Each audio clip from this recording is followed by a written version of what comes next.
کائنات کے رازوں کو سمجھنے کی اس خاص جستجو میں آپ سب کو خوش آمدید۔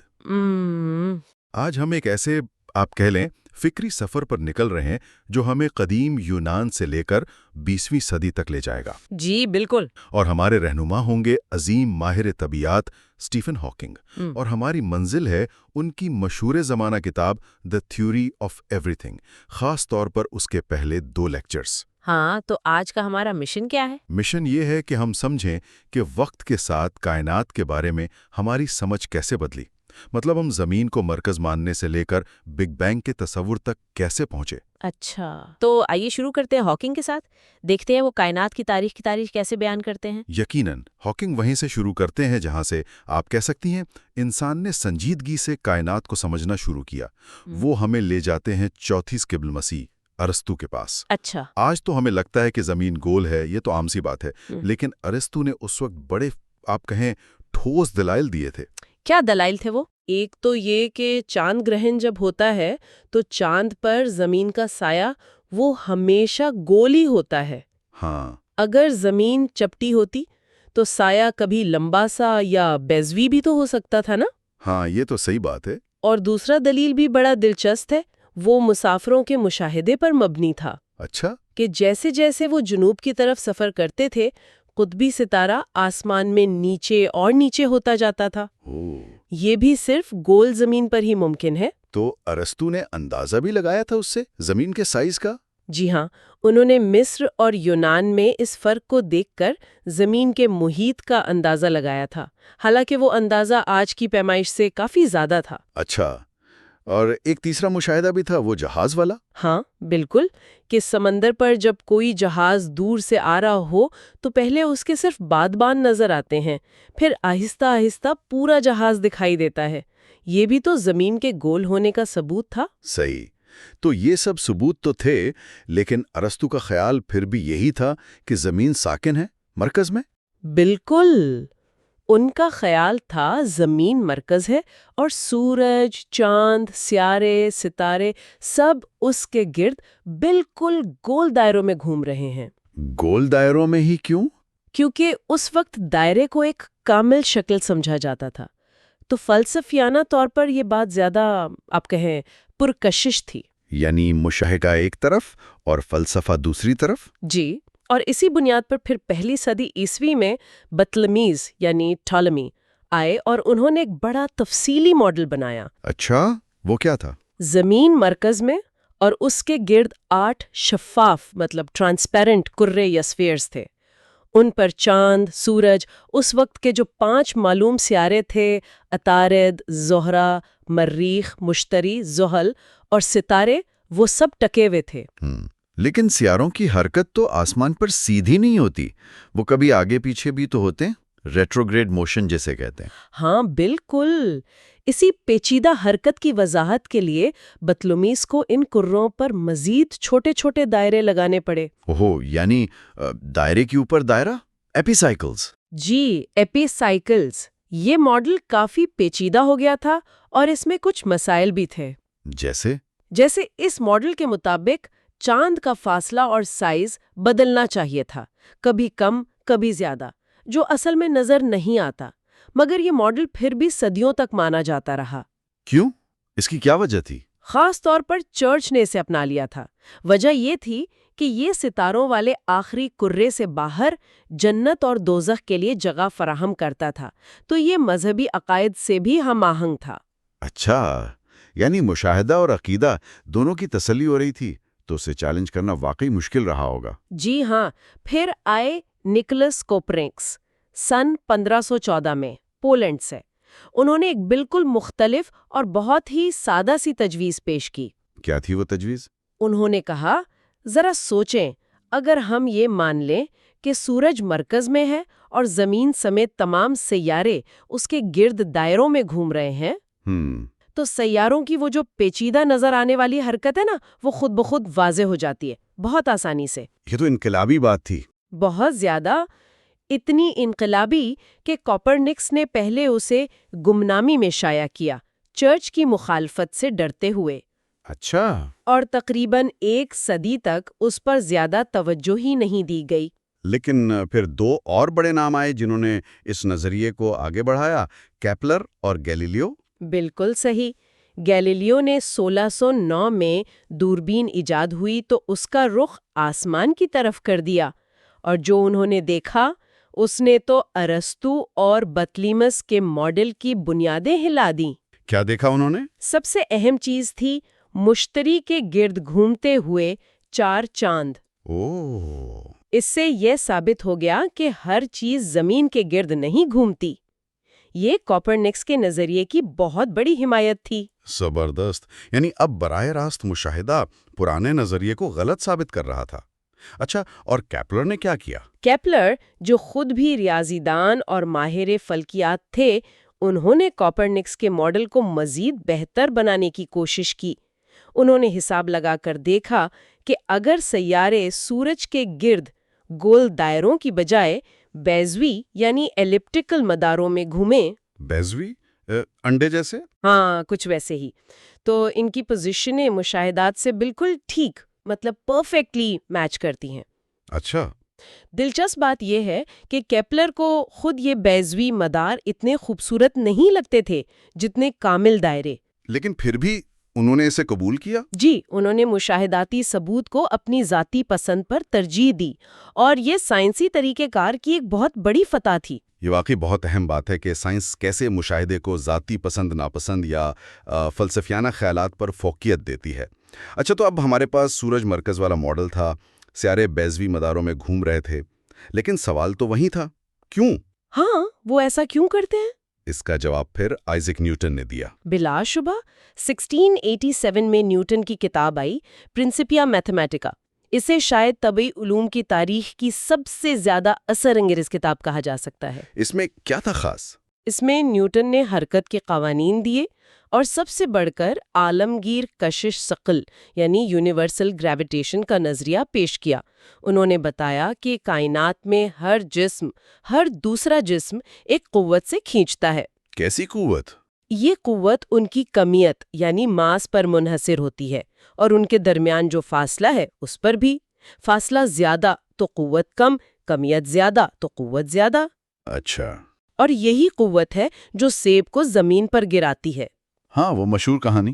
اور یہی قوت چاند کو زمین کے گرد اور سیاروں کو سورج کے گرد گھماتی ہے۔ زبردست، یعنی ایک ہی قانون، اور اس نے زمین اور آسمان کی حرکت کو جوڑ دیا۔ بالکل، اور اس نے کیپلر کے بیضوی مداروں کی ریاضیاتی وضاحت بھی دے دی۔ یہ تو بہت بڑی پیش رفت تھی، لیکن کیا اس سے کائنات کی پوری تصویر واضح ہو گئی؟ کوئی نئے سوالات نہیں اٹھے؟ نہیں، دراصل نیوٹن کے اپنے نظریے نے ہی کچھ نئے اور بہت گہرے سوالات کھڑے کر دیے۔ وہ کیسے؟ دیکھیں، اگر ہر ستارہ دوسرے ستارے کو کھینچ رہا ہے کشش ثقل کی وجہ سے، تو پھر یہ سارے ستارے آپس میں ٹکرا کر ایک جگہ جمع کیوں نہیں ہو جاتے؟ یہ تو سوچنے والی بات ہے۔ کائنات ساکن کیسے رہ سکتی ہے؟ نیوٹن نے خود اس بارے میں سوچا تھا۔ جی ہاں، انہوں نے دلیل دی کہ اگر ستارے لامحدود خلا میں تقریباً یکساں طور پر پھیلے ہوئے ہوں تو کوئی ایک مرکزی نقطہ نہیں ہوگا جس کی طرف وہ گریں، ہر طرف سے کھچاؤ برابر ہوگا۔ لیکن کیا یہ دلیل صحیح تھی؟ نہیں، بعد میں سمجھا گیا کہ یہ دلیل ٹھیک نہیں ہے۔ لامحدود نظام میں بھی کشش ثقل ہر ستارے کو اس کے قریبی ستاروں کی طرف کھینچے گی، اور آخر کار وہ سب گر کر ایک جگہ جمع ہو ہی جائیں گے۔ تو مطلب یہ نکلا کہ نیوٹن کے قانون کے تحت ایک لامحدود ساکن کائنات ممکن ہی نہیں ہے جس میں کشش ثقل ہمیشہ کشش کی قوت ہو۔ یہ تو بڑی حیران کن بات ہے کہ یہ مسئلہ نیوٹن کے وقت سے معلوم تھا، لیکن پھر بھی 20ویں صدی تک کسی نے یہ نہیں سوچا کہ شاید کائنات ساکن ہے ہی نہیں۔ ہاں، سب یہی سمجھتے رہے کہ یا تو کائنات ہمیشہ سے ایسی ہی ہے یا ماضی میں اسی حالت میں بنائی گئی تھی۔ تو جنہوں نے یہ سمجھا کہ نیوٹن کا نظریہ ساکن کائنات کی اجازت نہیں دیتا، انہوں نے کیا کیا؟ انہوں نے کوشش کی کہ کششیں ثقل کے قانون میں ہی کوئی ترمیم کر دیں۔ یہ فرض کیا کہ شاید بہت زیادہ فاصلوں پر جا کر یہ قوت کھینچنے کی بجائے دھکیلنے والی یعنی ریپلسو بن جاتی ہو۔ اچھا۔ مگر ایسا توازن بھی اگر ممکن ہوتا تو بہت غیر مستحکم مطلب انسٹیبل ہوتا۔ ذرا سا بھی خلل پڑتا تو کائنات یا تو سکڑنا شروع کر دیتی یا بے قابو ہو کر پھیلنے لگتی۔ تو ساکن کائنات کا تصور مشکلات کا شکار تھا؟ اور کوئی مسئلہ تھا؟ جی ہاں، ایک اور بڑا مسئلہ تھا جسے اولبرز پیراڈاکس کہتے ہیں۔ حالانکہ یہ سوال نیوٹن کے زمانے میں بھی اٹھایا گیا تھا۔ وہ کیا ہے؟ سوال بہت سادہ سا ہے۔ اگر کائنات لامحدود ہے، ہمیشہ سے موجود ہے اور ستاروں سے بھری پڑی ہے، تو رات کو آسمان اتنا تاریک کیوں ہے؟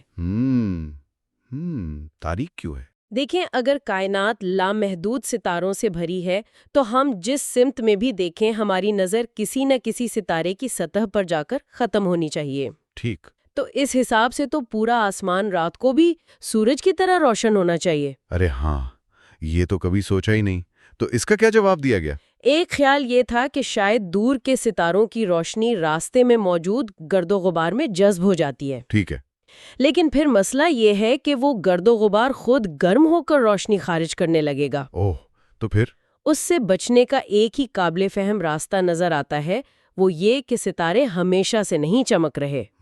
مطلب یہ کہ وہ ماضی میں کسی خاص وقت پر روشن ہوئے ہیں، یعنی کائنات کی عمر محدود ہے۔ اچھا۔ اس صورت میں یا تو بہت دور والے ستاروں کی روشنی ابھی ہم تک پہنچی ہی نہیں، یا جس مادے نے اسے جذب کیا ہے وہ ابھی اتنا گرم نہیں ہوا کہ خود چمکنے لگے۔ تو یہ رات کی تاریکی کا سوال بھی ہمیں گھما پھرا کر وہیں لے جاتا ہے، کائنات کے آغاز کے سوال کی طرف۔ بالکل۔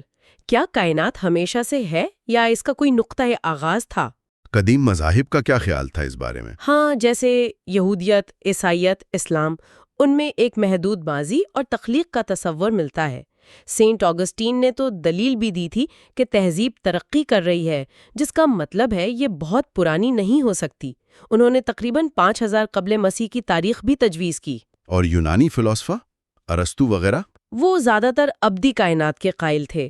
ان کا خیال تھا کہ قدرتی آفات آتی رہتی ہیں، تہذیب کو تباہ کرتی ہے اور پھر سب کچھ شروع سے شروع ہوتا ہے۔ تو یہ بحث چلتی رہی؟ جی، اور جب تک کائنات کو ساکن مانا جاتا رہا، یہ بحث زیادہ تر فلسفے اور مذہب کے دائرے میں ہی رہی۔ لیکن پھر آئی 20ویں صدی اور ایک شخص ایڈون ہبل نے دوربین سے کچھ ایسا دیکھا جس نے سب کچھ بدل دیا۔ جی ہاں، یہ واقعی ایک نیا باب تھا۔ 1920 کی دہائی تک تو یہی بحث چل رہی تھی کہ ہماری کہکشاں ملکی وے یہی پوری کائنات ہے یا اور بھی کہکشائیں ہیں۔ اچھا۔ ہبل نے پہلے تو 1924 میں یہ ثابت کیا کہ نہیں، بہت سی دوسری کہکشائیں میں موجود ہیں، لاکھوں نوری سال دور ہم سے۔ یہ کیسے ثابت کیا؟ فاصلہ ناپنا تو بہت مشکل ہوگا اتنی دور کا۔ بہت مشکل تھا۔ وہ ستارے اتنے دور ہیں کہ زمین کے سورج کے گرد چکر لگانے سے ان کی پوزیشن میں کوئی خاص تبدیلی یعنی پیرالیکس نظر نہیں آتی۔ تو پھر ہبل نے کیا طریقہ استعمال کیا؟ ہبل نے معیاری شمعوں یعنی سٹینڈرڈ کینڈلز کا تصور استعمال کیا۔ کچھ خاص قسم کے ستارے ہوتے ہیں جن کی اصل چمک مطلب انٹرنزک لومینوسٹی ہمیں معلوم ہوتی ہے۔ جیسے آپ کو پتا ہو کہ ایک 100 واٹ کا بلب اصل میں کتنی روشنی دیتا ہے، تو آپ اسے دور سے دیکھ کر اندازہ لگا سکتے ہیں کہ وہ کتنا دور ہے، اس کی ظاہری چمک کی بنیاد پر۔ اچھا، سمجھ آئی۔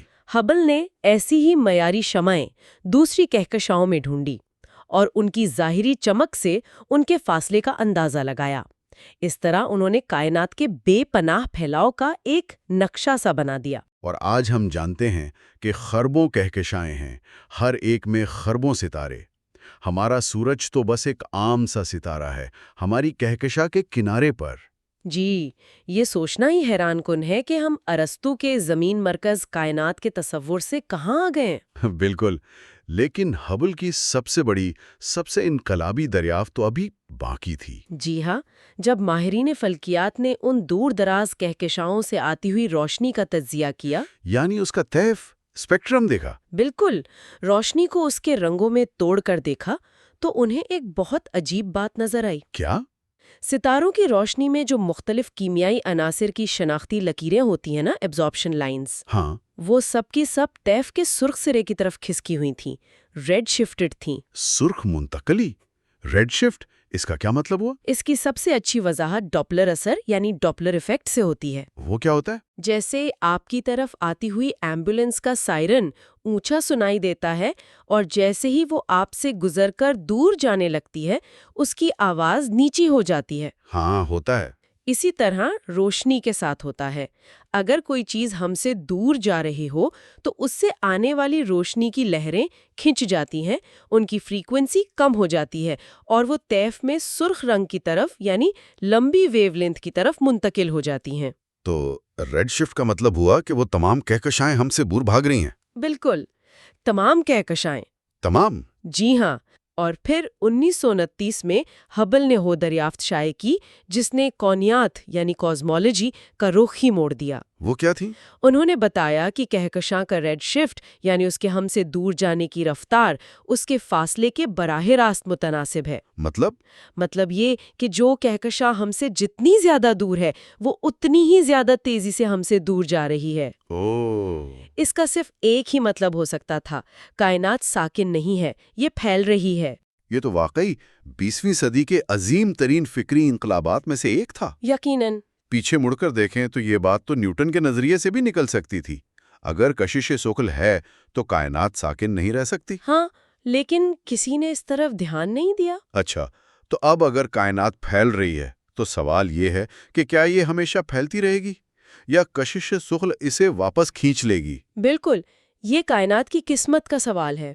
ایک طرح کی رسہ کشی ہے کائنات کے پھیلاؤ کی رفتار اور اس میں موجود سارے مادے اور توانائی کی مجموعی کشش ثقل کے درمیان. کیسے؟ اگر پھیلاؤ کی رفتار بہت زیادہ ہے، جیسے آپ زمین سے کوئی راکٹ بہت تیز رفتاری سے چھوڑیں کہ وہ زمین کی کشش سے نکل جائے. ہاں، اسکیپ ویلوسٹی.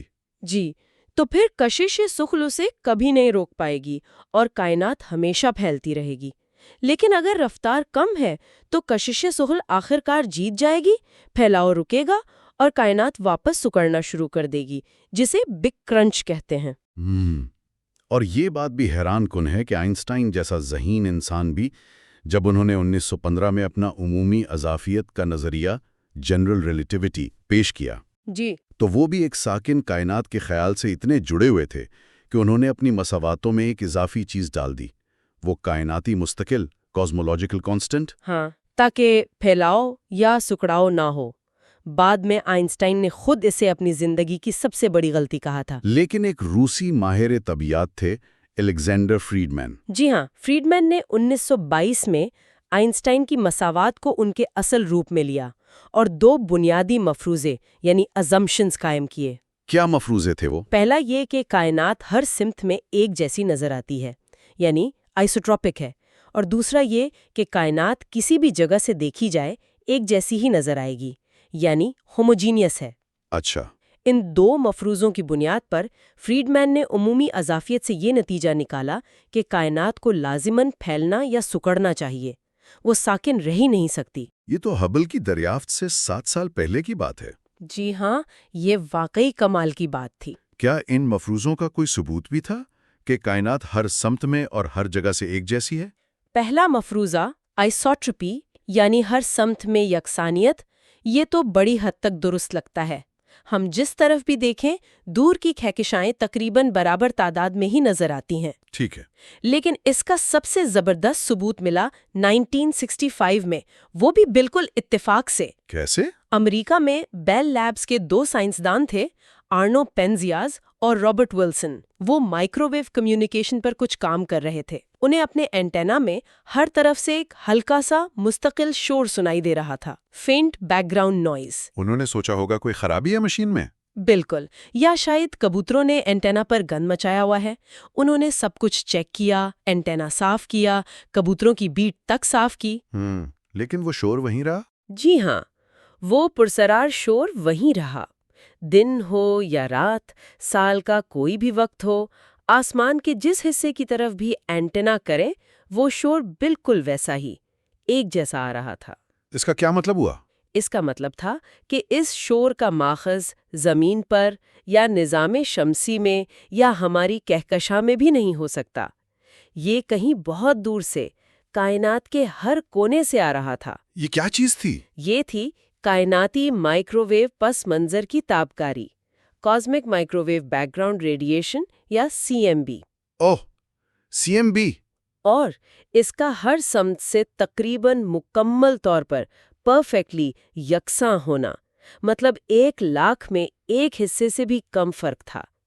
یہ فریڈمن کے آئسوٹروپی والے مفروضے کی شاندار تصدیق تھی۔ یعنی وہ شور جسے وہ خرابی سمجھ رہے تھے وہ دراصل کائنات کے بچپن کی بگ بینگ کی گونج تھی۔ بالکل۔ دراصل قریبی پرنسٹن یونیورسٹی میں کچھ سائنسدان جیسے باب ڈکی، جم پیبلز، جارج گیمو وہ پہلے ہی یہ نظریہ پیش کر چکے تھے۔ کیا نظریہ؟ یعنی اگر کائنات ایک بہت گرم اور کثیف حالت سے شروع ہوئی تھی، یعنی بگ بینگ سے، تو اس ابتدائی آگ کے گولے کی جو باقی ماندہ چمک ہے وہ آج بھی موجود ہونی چاہیے۔ کائنات اربوں سال میں پھیلی ہے تو وہ چمک ٹھنڈی ہو کر اب مائکرو ویو تابکاری بن چکی ہوگی۔ اور پینزیاز اور ولسن نے انجانے میں اسی کو دریافت کر لیا۔ جی ہاں، ستم ظریفی دیکھیں، نوبل انعام ملا پینزیاز اور ولسن کو جنہوں نے دریافت کیا، ان کو نہیں جنہوں نے پیشگوئی کی تھی۔ واقعی۔ اچھا، اور فریڈمین کا دوسرا مفروضہ ہوموجینٹی کہ کائنات ہر جگہ سے ایک جیسی ہے؟ اسے براہ راست ثابت کرنا تو مشکل ہے، لیکن اسے زیادہ تر ایک انصاری کے اصول کے طور پر قبول کیا جاتا ہے۔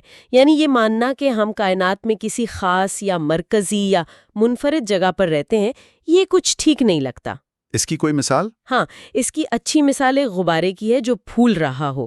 فرض کریں اس کی سطح پر آپ نے بہت سے نقطے لگا دیے ہیں۔ ٹھیک ہے۔ جب غبارہ پھولے گا تو ہر نقطہ دوسرے نقطے سے دور جائے گا، ہے نا؟ ہاں۔ اور جو نقطے پہلے سے زیادہ دور ہوں گے وہ زیادہ تیزی سے دور جاتے نظر آئیں گے۔ صحیح۔ لیکن غبارے کی سطح پر کوئی ایک نقطہ ایسا نہیں ہے جسے آپ مرکز کہہ سکیں، ہر نقطہ ایک جیسا ہے۔ اچھا۔ فریڈمن کے ماڈل میں کائنات بھی کچھ ایسی ہی ہے، بغیر کسی مرکز کے پھیل رہی ہے۔ تو ان مفروضوں اور عمومی اضافیت کی بنیاد پر کائنات کے مستقبل کے لیے کیا ممکنہ منظرنامے بنتے ہیں؟ فریڈمن ماڈلز۔ جی، بنیادی طور پر 3 ممکنہ ماڈل سامنے آتے ہیں۔ یہ اس پر منحصر ہے کہ کائنات کی اوسط کثافت یعنی ڈینسٹی کتنی ہے اور پھیلاؤ کی شرح کیا ہے۔ کیا ہیں وہ 3 ماڈل؟ پہلا ہے بند کائنات، کلوزڈ یونیورس۔ اگر کائنات کی کثافت ایک خاص نازک حد کرٹیکل ڈینسٹی سے زیادہ ہے تو کشش ثقل آخرکار جیت جائے گی، پھیلاؤ رک جائے گا اور کائنات واپس سکڑنا شروع کر دے گی، ریکولیپس۔ یہ کائنات مکانی طور پر محدود ہوگی، فائنائٹ، لیکن اس کا کوئی کنارہ نہیں ہوگا جیسے زمین کی سطح ہوتی ہے، مگر 3 ڈائمینشن میں، اور اس کا وقت بھی محدود ہوگا۔ یعنی ایک آغاز اور ایک انجام۔ اچھا، دوسرا ماڈل؟ دوسرا ہے کھلی کائنات، اوپن یونیورس۔ اگر کثافت نازک حد سے کم ہے تو کشش ثقل پھیلاؤ کو سست تو کرے گی لیکن کبھی روک نہیں پائے گی، پھیلاؤ ہمیشہ جاری رہے گا۔ یہ کائنات مکانی طور پر لامحدود، انفینٹ ہوگی۔ اور تیسرا؟ تیسرا ہے اسپاٹ کائنات، فلیٹ یونیورس۔ اگر کثافت بالکل نازک حد کے برابر ہے تو کائنات ہمیشہ پھیلتی رہے گی، لیکن اس کی رفتار آہستہ ہوتے ہوتے بالکل صفر کے قریب پہنچ جائے گی، مگر صفر کبھی نہیں ہوگی۔ یہ بھی مکانی طور پر لامحدود ہوگی۔ تو یہ نازک کثافت بڑی اہم چیز ہے، گویا ایک فیصلہ کن موڑ ہے۔ تو کیا ہم جانتے ہیں کہ ہماری کائنات ان میں سے کون سی ہے؟ یہی تو اربوں ڈالر کا سوال ہے۔ دیکھیں، پھیلاؤ کی شرح تو ہمیں کافی حد تک پتہ ہے، تقریباً 5 سے 10% فی ارب سال کے اندر۔ لیکن کثافت؟ ہاں، کائنات کی اوسط کثافت کا اندازہ لگانا بہت بہت مشکل ہے۔ جتنا مادہ ہمیں نظر آتا ہے، ستارے، کہکشائیں، گیس وغیرہ، وہ سب ملا کر بھی نازک کثافت کا شاید 1% ہی بنتا ہے۔ صرف 1%؟ جی، پھر ہم اس میں شامل کرتے ہیں تاریک مادہ یعنی ڈارک میٹر، جس کا وجود ہمیں براہ راست نظر نہیں آتا، صرف اس کی کشش ثقل کے اثرات سے پتہ چلتا ہے۔ اچھا۔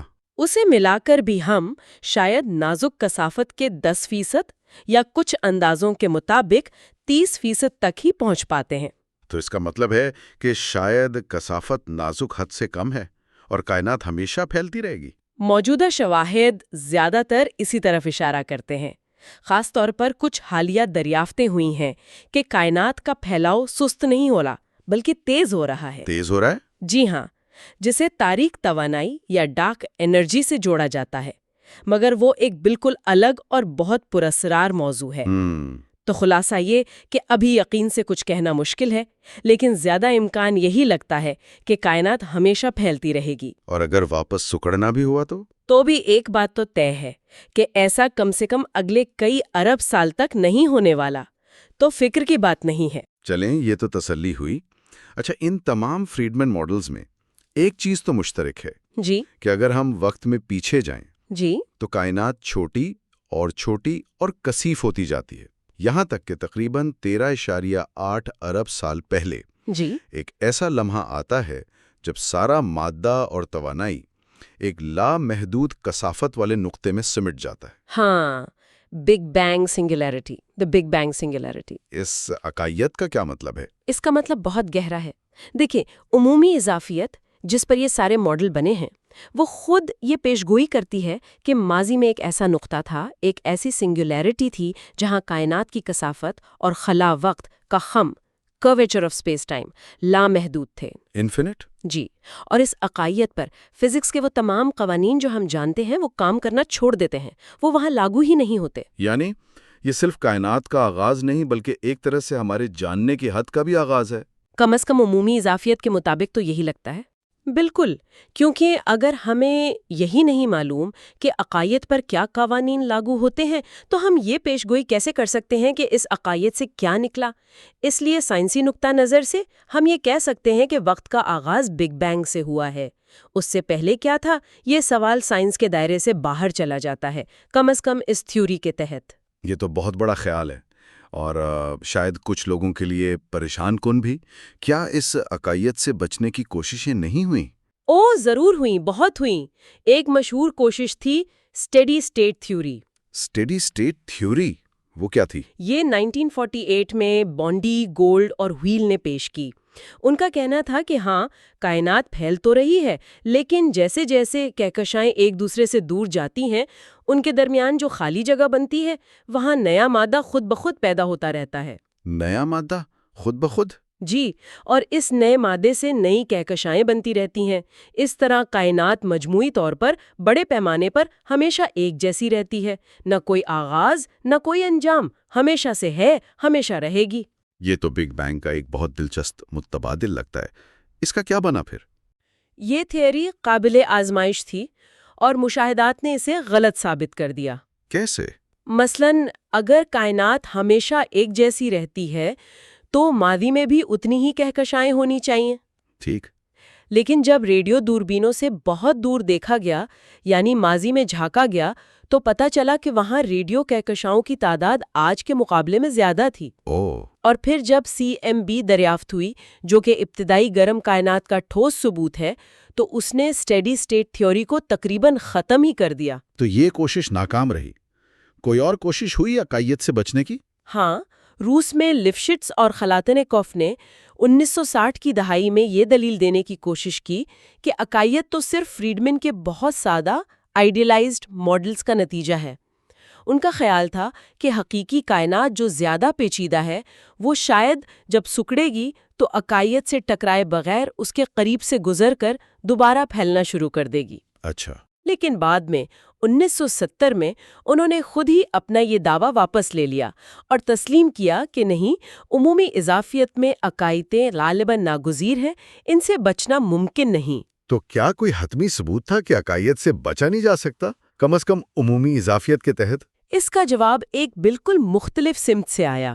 بلیک ہولز کی طرف سے؟ Black holes? جی۔ 1965 میں برطانوی ریاضی دان اور ماہر طبیعیات راجر پینروز میں یہ ثابت کیا۔ کیا ثابت کیا؟ انہوں نے ریاضیاتی طور پر ثابت کیا کہ جب کوئی بہت بڑا ستارہ اپنی ہی کشش ثقل کے بوجھ تلے دب کر سکڑتا ہے، یعنی بلیک ہول بنتا ہے، تو وہ لازماً انیویٹبلی ایک عقائد پر ختم ہوتا ہے، ایک ایسا نقطہ جہاں کثافت لامحدود ہو جاتی ہے۔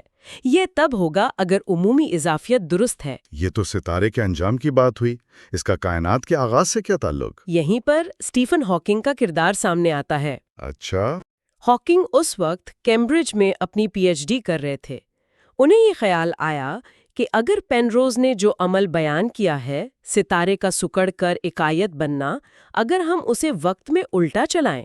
الٹا چلائیں مطلب سکڑاؤ کی بجائے پھیلاؤ کو دیکھیں، کائنات کا پھیلنا، تو پینروز کی جو ریاضیاتی دلیل تھی وہ پھر بھی لاگو ہوتی ہے، بشرطے کہ کائنات مجموعی طور پر ویسی ہی ہو جیسی فریڈمن ماڈلز میں ہے، یعنی پھیل رہی ہو اور اس میں مادہ ہو۔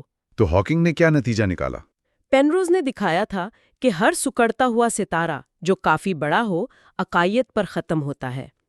ہاکنگ نے پینروز کے ساتھ مل کر 1970 میں یہ ثابت کر دیا کہ ہر پھیلتی ہوئی کائنات جو عمومی اضافیت کی پابند ہو اور جس میں مادہ موجود ہو، جیسا کہ ہم دیکھتے ہیں، وہ لازماً ماضی میں ایک عقائد سے شروع ہوئی ہوگی۔ گویا ریاضیاتی طور پر یہ ثابت ہو گیا کہ بگ بینگ عقائد سے فرار ممکن نہیں ہے، کم از کم عمومی اضافیت کے فریم ورک کے اندر تو نہیں۔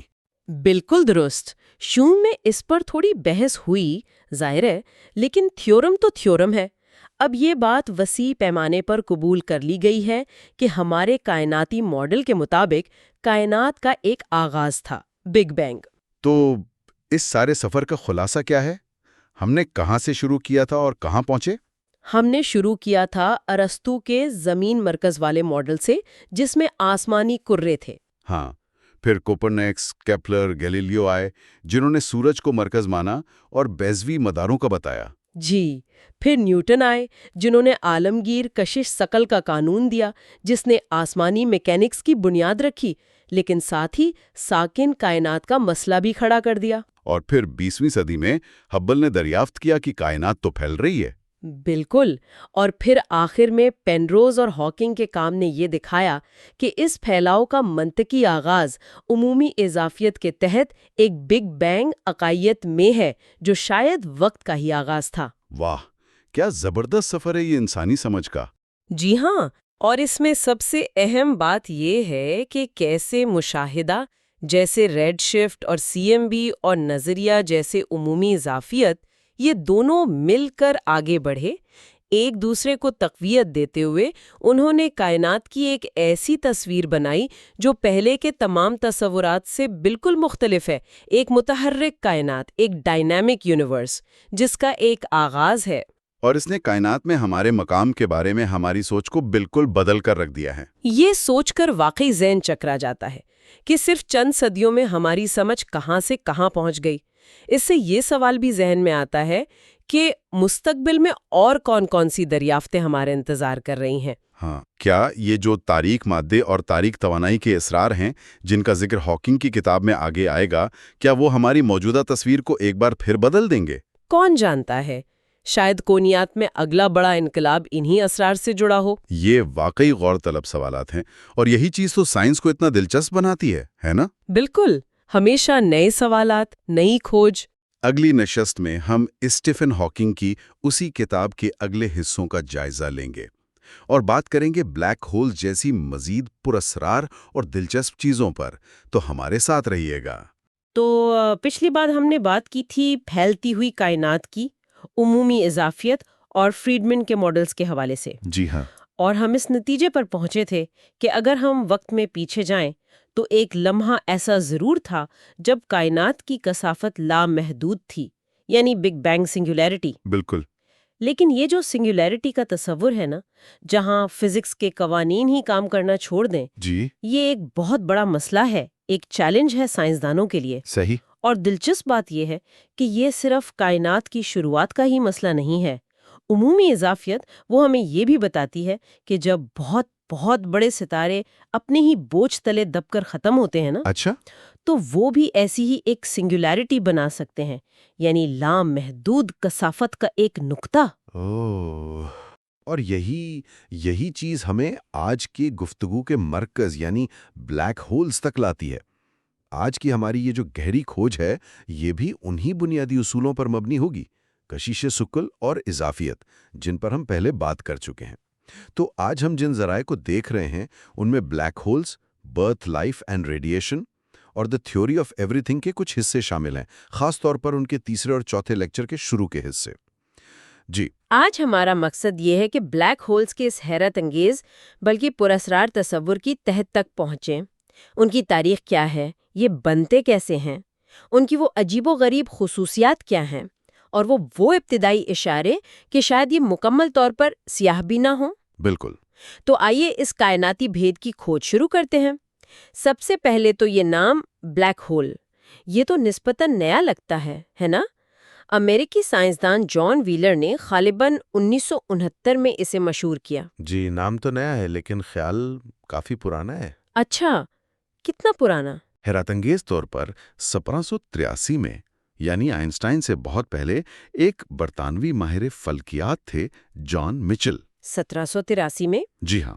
اور پھر بعد میں فرانسیسی ریاضی دان پیئر سائمن لاپلاس نے بھی، انہوں نے نیوٹن کے کشش ثقل کے قانون اور اس وقت روشنی کے بارے میں جو نظریہ تھا، یعنی کہ روشنی ذرات سے بنی ہے۔ اچھا، پارٹیکل تھیوری؟ بالکل، اس کی بنیاد پر یہ تصور پیش کیا کہ ایسے ستارے ہو سکتے ہیں جن کی کشش اتنی زیادہ ہو کہ روشنی خود بھی ان سے باہر نہ نکل سکے۔ کمال کی بات ہے، یعنی آئنسٹائن سے اتنا پہلے یہ سوچنا ہی۔ آئیے اس ابتدائی سوچ کو تھوڑا اور سمجھیں۔ یہ واقعی قابل ذکر ہے، لیکن دیکھیں، نیوٹن کے نظریے میں یہاں ایک مسئلہ تھا۔ نیوٹن کے مطابق کشش ثقل چیزوں کو سست کر سکتی ہے، جیسے ہم گیند اوپر پھینکیں تو وہ آہستہ ہو کر واپس آتی ہے۔ صحیح۔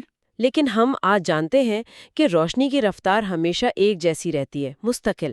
اسے کشش ثقل سست نہیں کر سکتی۔ تو پھر وہ پکڑی کیسے جا سکتی تھی؟ بالکل یہی سوال تھا۔ اس تضاد کو حل کرنے کے لیے ایک نئے، زیادہ مکمل نظریے کی ضرورت تھی، اور وہ آخرکار 1915 میں آئنسٹائن کی عمومی اضافیت کی شکل میں آیا۔ اچھا۔ اب یہ سمجھنے کے لیے کہ بلیک ہول بنتا کیسے ہے، ہمیں ذرا ستارے کی زندگی کا چکر دیکھنا ہوگا۔ ستارے وہ عام طور پر گیس کے بڑے بادلوں سے بنتے ہیں جو اپنی ہی کشش ثقل سے سکڑتے ہیں۔ سکڑنے سے مرکز بہت گرم اور کثیف ہو جاتا ہے، اور وہاں نیوکلیئر فیوژن شروع ہو جاتا ہے۔ ہائیڈروجن مل کر ہیلیم بناتی ہے اور بہت زیادہ توانائی نکلتی ہے۔ اور یہی توانائی ستارے کو پھٹنے سے بچاتی ہے، کشش ثقل کے خلاف ایک دباؤ۔ بالکل، یہ توانائی باہر کی طرف دباؤ ڈالتی ہے جو کشش ثقل کے اندرونی کھنچاؤ کو بیلنس رکھتا ہے، اور ستارہ اربوں سال تک مستحکم رہ سکتا ہے۔ لیکن آخرکار ایندھن تو ختم ہوگا نا؟ یقیناً، آخرکار نیوکلیئر ایندھن ختم ہو جاتا ہے، اور ایک دلچسپ بات یہ ہے کہ ستارہ جتنا بڑا ہوتا ہے نا، اچھا، وہ اتنا ہی زیادہ لالچی ہوتا ہے۔ وہ اپنا ایندھن اتنی ہی تیزی سے جلاتا ہے، کیونکہ اسے اپنی بہت زیادہ کشش ثقل کا مقابلہ کرنے کے لیے زیادہ توانائی پیدا کرنی پڑتی ہے۔ تو جب ان بڑے ستاروں کا ایندھن ختم ہو جاتا ہے، تب کیا ہوتا ہے؟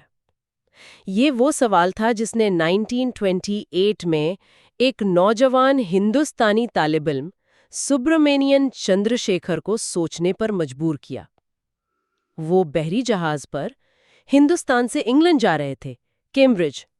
جی بالکل۔ انہوں نے سوچا کہ جب نیوکلیئر فیوژن کا وہ بیرونی دباؤ ختم ہو جائے گا تو ستارے کا کیا بنے گا؟ اور انہوں نے اس وقت جو نیا کوانٹم میکینکس آ رہا تھا، ہاں، اس کا ایک اصول استعمال کیا۔ جی، پاولی ایکسکلوژن پرنسپل، یعنی وہ اصول جو کہتا ہے کہ ایک جیسے دو بنیادی ذرات جیسے الیکٹران، وہ ایک ہی وقت میں، ایک ہی جگہ، ایک ہی حالت میں نہیں رہ سکتے۔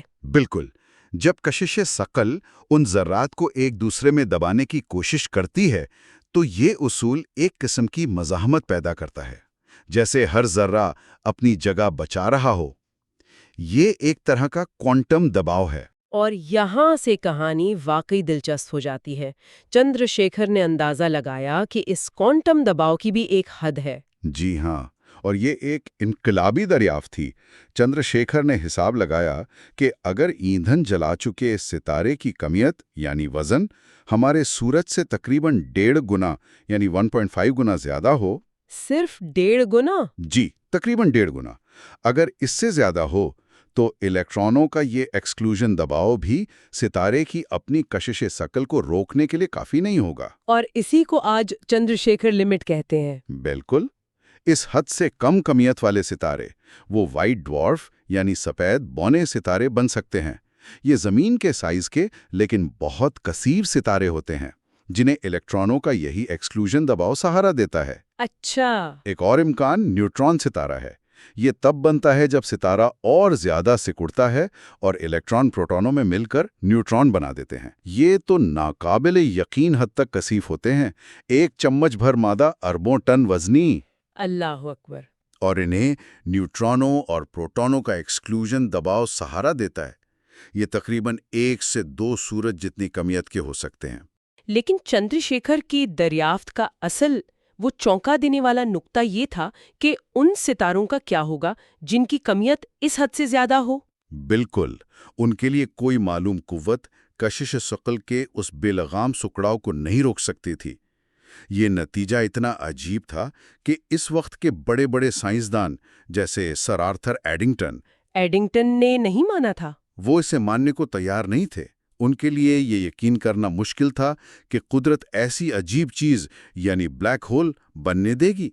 یہ کائنات کے ایک طرح سے نظم و ضبط کے خلاف لگتا تھا۔ لیکن تاریخ نے چندر شیکھر کو صحیح ثابت کیا اور انہیں 1983 میں اسی کام پر نوبل انعام بھی ملا۔ اچھا، تو اگر ایکسکلوژن پرنسپل بھی نہیں روک سکتا بہت بڑے ستارے کو، تو پھر ہوتا کیا ہے؟ کیا وہ بس سکڑتا ہی چلا جاتا ہے ہمیشہ کے لیے؟ یہاں عمومی اضافیت کا کردار سامنے آتا ہے۔ 1939 میں رابرٹ اوپن ہائمر اور ان کے ساتھیوں نے وہی اوپن ہائمر ایٹم بم والے؟ جی وہی، انہوں نے عمومی اضافیت کو استعمال کرتے ہوئے دکھایا کہ ایسے بڑے ستارے کے ساتھ کیا ہوگا۔ اگرچہ ان کا کام دوسری جنگ عظیم اور دوسری وجوہات کی وجہ سے کئی دہائیوں تک نظر انداز رہا، لیکن اس نے بلیک ہول کی جو آج کی تصویر ہے اس کی بنیاد رکھی۔ تو اوپن ہائمر کے کام سے کیا پتہ چلا؟ اس سے یہ واضح ہوا کہ ستارے کی جو زبردست کشش ثقل ہے وہ اپنے ارد گرد خلا اور وقت یعنی اسپیس ٹائم کو بہت شدت سے موڑ دیتی ہے۔ کیسے موڑ دیتی ہے؟ اسے یوں سمجھے کہ روشنی کی شعاعیں جو عام طور پر سیدھا سفر کرتی ہیں نا، جی، ستارے کی سطح کے قریب اس کی کشش کی وجہ سے وہ اندر کی طرف موڑنے لگتی ہیں۔ جیسے آپ ٹارچ کی روشنی کا دائرہ دیکھیں، وہ پھیلتا ہے، لیکن ستارے کے قریب کشش ثقل خلا کو اتنا موڑ دیتی ہے کہ وہ پورا دائرہ ہی اندر کی طرف سمٹ جاتا ہے۔ اچھا، اور جیسے جیسے ستارہ سکڑتا جاتا ہے اس کی سطح پر کشش ثقل اور مضبوط ہوتی جاتی ہے، اور یہ روشنی کی کونز یعنی وہ راستے جن پر روشنی مستقبل میں جا سکتی ہے وہ اور زیادہ اندر کی طرف جھکتی جاتی ہیں۔ اور پھر ایک وقت آتا ہوگا جب… بالکل، آخر کار جب ستارہ سکڑ کر ایک خاص حد، ایک نازک رداس کرٹیکل ریڈیس تک پہنچ جاتا ہے، جسے شوارزچائلڈ رداس بھی کہتے ہیں۔ شوارزچائلڈ رداس؟ جی، تو سطح پر کشش ثقل اتنی طاقتور ہو جاتی ہے کہ روشنی کی کونز پوری طرح اندر کی طرف مڑ جاتی ہیں۔ پوری طرح؟ مطلب یہ کہ روشنی کی وہ شعاعیں بھی جو باہر نکلنے کی کوشش کر رہی تھیں اب اندر کی طرف ہی مڑ جاتی ہیں۔ اور چونکہ آئنسٹائن کے مطابق کوئی بھی چیز روشنی سے تیز نہیں چل سکتی، تو اگر روشنی نہیں نکل سکتی تو کچھ بھی نہیں نکل سکتا۔ بالکل، یہی وہ مقام ہے جسے ہم بلیک ہول کہتے ہیں، اور اس کی وہ سرحد جہاں سے واپسی ممکن نہیں، وہ ایونٹ ہورائزن کہلاتی ہے۔ ایونٹ ہورائزن یعنی واقعات کا افق؟ جی، ایک ناقابل واپسی نقطہ، جیسے آبشار کے کنارے سے گرنے کے بعد واپسی نہیں ہوتی۔ یہ ایونٹ ہورائزن ان آخری روشنی کی شعاؤں کے راستوں سے بنتا ہے جو بس کنارے پر سمجھیں اٹکی رہ جاتی ہیں، فرار ہونے میں ناکام۔ یعنی ایونٹ ہورائزن کے پار سے کوئی خبر، کوئی روشنی، کچھ بھی باہر نہیں آ سکتا، اور یہیں سے آپ نے کہا تھا وقت کے ساتھ کچھ بہت عجیب ہوتا ہے۔ بالکل، یہ بہت ہی دلچسپ ہے۔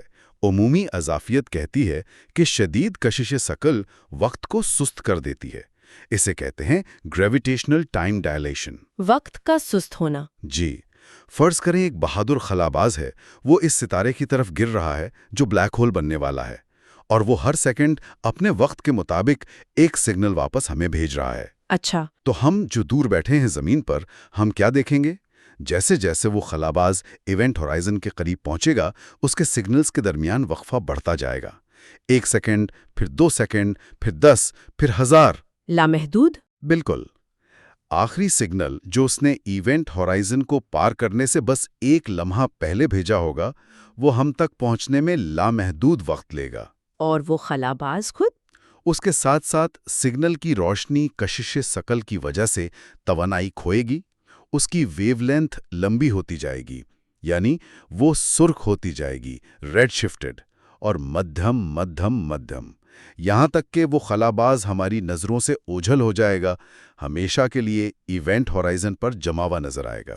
جبکہ اصل میں وہ خلاباز شاید چند ہی لمحوں میں ایونٹ ہورائزن کو پار کر کے اندر جا چکا ہوگا۔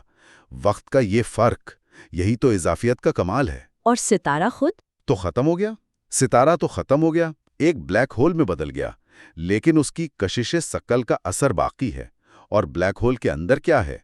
وہاں راجر پینروز اور سٹیون ہاکنگ کے ریاضیاتی کام کے مطابق ایک سنگولیرٹی موجود ہے، خلا وقت کا ایک نقطہ جہاں کثافت اور کشش ثقل لامحدود ہیں، اور ہمارے فزکس کے قانون وہ جواب دے جاتے ہیں۔ ٹوٹ جانا، یہ بڑا پریشان کن تصور ہے۔ کیا ایسا ممکن ہے کہ یہ سنگولیرٹیز ایونٹ ہورائزن کے بغیر موجود ہوں، یعنی ننگی حالت میں؟ یہ ایک بہت اہم سوال ہے۔ راجر پینروز نے اس بارے میں ایک مفروضہ پیش کیا تھا، cosmic censorship hypothesis. Cosmic censorship? جی، مذاق میں کہتے ہیں کہ خدا اریاں سنگولیرٹی سے نفرت کرتا ہے، یعنی قدرت ہمیں ان سنگولیرٹیز کے براہ راست مشاہدے سے بچاتی ہے، انہیں ہمیشہ ایک ایونٹ ہورائزن کے پردے میں چھپا کر رکھتی ہے۔ اور اگر ایسا نہ ہوتا تو؟ اگر ننگی سنگولیرٹیز ہوتی تو شاید ہم کائنات کے بارے میں پیشگوئی کرنے کی صلاحیت کھو دیتے، اور شاید وہ سائنس فکشن والی چیزیں جیسے وقت میں سفر یا دوسری کائناتوں میں جانے والے راستے، ورم ہولز، وہ ممکن ہوتے، حالانکہ ان کے ساتھ بھی بہت سے نظریاتی مسائل ہیں۔ اچھا، تو یہ مان لیتے ہیں کہ سنگولیرٹیز چھپی رہتی ہیں، تو بلیک ہول خود کیسا ہوتا ہے جب وہ بن جاتا ہے، ایک مستحکم حالت میں آ جاتا ہے؟ یہ بھی ایک حیران کن بات ہے۔ 1967 میں ورنر اسرائیل نامی سائنسدان نے ثابت کیا کہ کوئی بھی بلیک ہول جو گھوم نہیں رہا، چاہے وہ کسی بھی ٹیڑے میڑے ستارے کے تباہ ہونے سے بنا ہو، وہ آخر میں بالکل گول یعنی کروی شکل اختیار کر لے گا۔ بالکل گول؟ جی ہاں، اور اس کا سائز صرف اور صرف اس کی کمیت پر منحصر ہوگا۔ یہ سب سے سادہ بلیک ہول ہے، جسے شوارزچلڈ حل کہتے ہیں۔ اور اگر وہ گھوم رہا ہو تو؟ اس کا حل 1963 میں رائے کیر نے نکالا تھا۔ گھومنے والے بلیک ہول ظاہر ہے بالکل گول نہیں ہوتے، وہ اپنی گردش کی وجہ سے خط استوا یعنی ایکویٹر پر تھوڑے سے ابھرے ہوئے ہوتے ہیں، جیسے زمین بھی تھوڑی سی ابھری بھی ہے۔ بالکل اسی طرح۔ اور بعد میں کارٹر، ہاکنگ، رابنسن، ان سب نے مل کر یہ ثابت کیا کہ کوئی بھی گھومنے والا بلیک ہول جب ٹھنڈا ہو کر مستحکم ہوگا تو وہ لازماً کیر حل والی شکل ہی اختیار کرے گا۔ یعنی تمام پیچیدگیاں ختم، بس یا تو بالکل گول یا ایک خاص ابھری ہوئی شکل۔ اس کا مطلب تو یہ ہوا کہ جس ستارے سے وہ بنا تھا اس کی بہت سی معلومات وہ ضائع ہو گئیں۔ بالکل۔ ان تمام دریافتوں کا نچوڑ ایک بہت مشہور خیال ہے جسے کہتے ہیں نو ہیئر تھیورم۔ نو ہیئر یعنی کوئی بال نہیں؟ ہاں، مذاق میں یہی کہتے ہیں۔ مطلب یہ کہ ایک مستحکم بلیک ہول کی پہچان کے لیے آپ کو صرف 2 یا 3 چیزیں جاننے کی ضرورت ہے: اس کی کمیت، میس، اس کی گردش کی رفتار، اینگولر مومنٹم، اور شاید اس کا برقی چارج، الیکٹرک چارج۔ حالانکہ اصل میں بلیک ہولز پر کوئی خاص چارج نہیں ہوتا، بس یہ 3 چیزیں۔ جی، اس کے علاوہ جس ستارے یا مادے سے وہ بنا تھا اس کی باقی ساری تفصیلات، اس کی کیمیائی ساخت کیا تھی، اس کی شکل کیسی تھی، اس پر پہاڑ تھے یا وادیاں، غرض ہر چیز وہ مکمل طور پر ضائع ہو جاتی ہے۔ بلیک ہول کی کوئی یادداشت نہیں ہوتی۔ یعنی اس سے فرق نہیں پڑتا کہ وہ ہائیڈروجن کے ستارے سے بنا ہے یا سونے کے پہاڑ کو نگل کر، کوئی فرق نہیں پڑتا۔ اس کی پہچان صرف ان چند نمبروں میں سمٹ جاتی ہے۔ یہ سادگی حیران کن ہے، لیکن یہیں سے ایک بہت بڑا سوال بھی پیدا ہوتا ہے۔ کیا سوال؟ وہ ساری تفصیلی معلومات جو بلیک ہول میں گریں، آخر کہاں گئیں؟ کیا وہ ہمیشہ کے لیے ختم ہو گئیں؟ یہ معلومات کے ضیاع کا مسئلہ، انفارمیشن لاس پیراڈاکس، یہ فزکس کے بنیادی اصولوں کے لیے ایک بہت گہرا چیلنج ہے۔ اس پر ہم شاید اگلی بار مزید بات کریں گے۔ ٹھیک ہے، تو تھیری تو ہمیں بتاتی ہے کہ بلیک ہول ہونے چاہیے اور بہت سادہ ہونے چاہیے، لیکن اصل سوال، کیا یہ واقعی کائنات میں موجود ہیں؟ آخر ہم ایسی چیز کا پتہ کیسے لگائیں جو تعریف کے مطابق روشنی ہی خارج نہیں کرتی؟ جی، یہ بڑا چیلنج تھا۔ جان مچل نے صدیوں پہلے اشارہ دیا تھا کہ ہم اس کی کشش ثقل کا اثر دیکھ سکتے ہیں، اور خوش قسمتی سے پچھلی کچھ دہائیوں میں ماہرین فلکیات نے کچھ زبردست بال واسطہ یعنی انڈائریکٹ ثبوت ڈھونڈ نکالے۔ بال واسطہ ثبوت جیسے؟ مثلاً 1963 میں مارٹن شمٹ نے کوازارز دریافت کیے۔ یہ کائنات کے بہت دور دراز کونوں میں ناقابل یقین حد تک روشن چیزیں ہیں۔ کوازارز؟ جی، ان کی اتنی زیادہ توانائی کہاں سے آتی ہے؟ غالباً کسی کہکشاں کے مرکز میں ایک بہت بڑا سپر میسو بلیک ہول ہے جس میں بہت زیادہ مادہ گر رہا ہے، اور گرتے ہوئے مادے کی رگڑ اور کشش ثقل سے بے پناہ توانائی خارج ہو رہی ہے۔ اچھا، تو یہ ایک اشارہ تھا۔ پھر 1967 میں ایک اور اہم دریافت ہوئی۔ کیمبرج یونیورسٹی میں جوسلن بیل برنیل، جو اس وقت طالبہ تھیں، اور ان کے سپروائزر اینٹنی ہیوش نے پلسرز؟ جی پلسرز دریافت کیے۔ یہ وہ اجسام ہیں جو بہت باقاعدگی سے ریڈیو لہروں کی نبضیں یعنی پلسز خارج کرتے ہیں۔ شروع میں تو مذاق میں انہیں LGM-1 کہا گیا۔ ہاں، لٹل گرین مین 1 کہ شاید خلائی مخلوق کے سگنل ہیں۔ لیکن جلد ہی پتہ چل گیا کہ یہ تیزی سے گھومتے ہوئے نیوٹران ستارے ہیں۔ بالکل، اور یہ دریافت اس لیے اہم تھی کہ اس نے ثابت کیا کہ ستارے واقعی چندر شیکھر کی پیشگوئی کے مطابق بہت زیادہ کثیف حالتوں تک، جیسے نیوٹران ستارے، سکڑ سکتے ہیں۔ اس سے بلیک ہول بننے کا امکان بھی زیادہ حقیقی لگنے لگا۔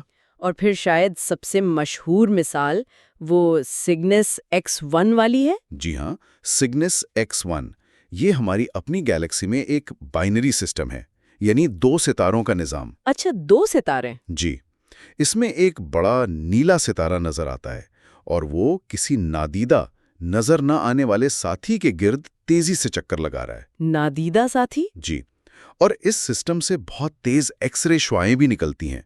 خیال یہ ہے کہ نظر آنے والے ستارے سے گیس کھنچ کر اس نادیدہ ساتھی کی طرف گرتی ہے، اور گرتے ہوئے بہت زیادہ گرم ہو جاتی ہے، جس سے ایکس ریز نکلتی ہیں۔ تو اس نادیدہ ساتھی کا راز کیسے کھلا؟ اس کی کمیت، اس کے وزن کا اندازہ لگایا گیا؟ بالکل، نظر آنے والے ستارے کے مدار کی رفتار اور سائز سے اس نادیدہ ساتھی کی کمیت کا اندازہ لگایا گیا، جیسے ہم سیاروں کی کمیت ان کے سورج کے گرد چکر سے معلوم کرتے ہیں۔ اور نتیجہ کیا نکلا؟ نتیجہ یہ نکلا کہ اس نادیدہ ساتھی کی کمیت ہمارے سورج سے کم از کم 10 گنا زیادہ ہے۔ 10 گنا؟ یہ تو چندر شیکھر لمٹ سے بہت زیادہ ہے۔ جی ہاں، اور یہ نیوٹران ستارے کی جو زیادہ سے زیادہ ممکنہ کمیت ہے، تقریباً 2 یا 3 شمسی کمیت، اس سے بھی کہیں زیادہ ہے۔ تو چونکہ یہ خود روشنی خارج نہیں کر رہا اور اس کی کمیت اتنی زیادہ ہے کہ یہ وائٹ ڈوارف یا نیوٹران ستارہ نہیں ہو سکتا، تو واحد قابل فہم وضاحت یہی بچتی ہے کہ یہ ایک بلیک ہول ہے۔ سگنس X1 کو بلیک ہول کا پہلا مضبوط امیدوار مانا جاتا ہے۔ اور اسٹیون ہاکنگ نے اس پر شرط بھی لگائی تھی۔ ہاں، انہوں نے اپنے ساتھی سائنسدان گبز آن سے شرط لگائی تھی۔ ہاکنگ نے شرط لگائی کہ یہ بلیک ہول نہیں ہے۔ اچھا، کیوں؟ ان کا کہنا تھا کہ اگر وہ غلط ثابت ہوئے اور بلیک ہولز واقعی موجود ہیں تو انہیں شرط ہارنے کا افسوس نہیں ہوگا، کیونکہ ان کی زندگی بھر کی تحقیق درست ثابت ہو جائے گی۔ بعد میں جب ثبوت اور مضبوط ہو گئے تو ہاکنگ نے شرط ہارنا مان لیا تھا۔ یہ تو دلچسپ قصہ ہے۔ اچھا، ان بڑے ستاروں کے مرنے سے بننے والے بلیک ہولز کے علاوہ کیا کسی اور قسم کے بلیک ہول بھی ہو سکتے ہیں؟ ایک امکان ہے پرائمورڈیل بلیک ہولز کا، یعنی ابتدائی کائنات میں بننے والے بلیک ہولز۔ بگ بینگ کے فوراً بعد؟ جی، اس وقت کائنات اتنی کثیف اور توانائی سے بھرپور تھی کہ شاید کچھ حصے خود اپنی کشش ثقل کے تحت دب کر براہ راست بلیک ہول بن گئے ہوں۔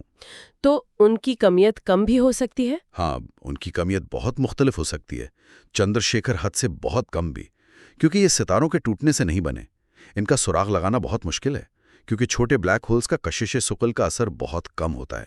لیکن جیسا کہ ہم آگے دیکھیں گے، کچھ اور طریقہ ہے؟ شاید ان سے ایک خاص قسم کی تابکاری نکلنے کی امید کی جا سکتی ہے، اور شاید اسی سے ان کا پتہ چلے۔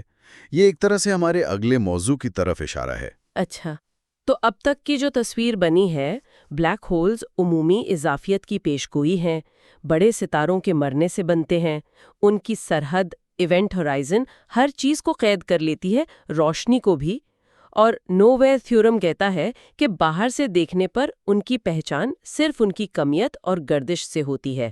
جی، یہ ایک مکمل طور پر یک طرفہ راستہ لگتا ہے۔ چیزیں اندر جا سکتی ہیں، باہر نہیں آ سکتی۔ لیکن کیا یہ واقعی پوری کہانی ہے؟ آپ نے اسٹیفن ہاکنگ کا ذکر کیا۔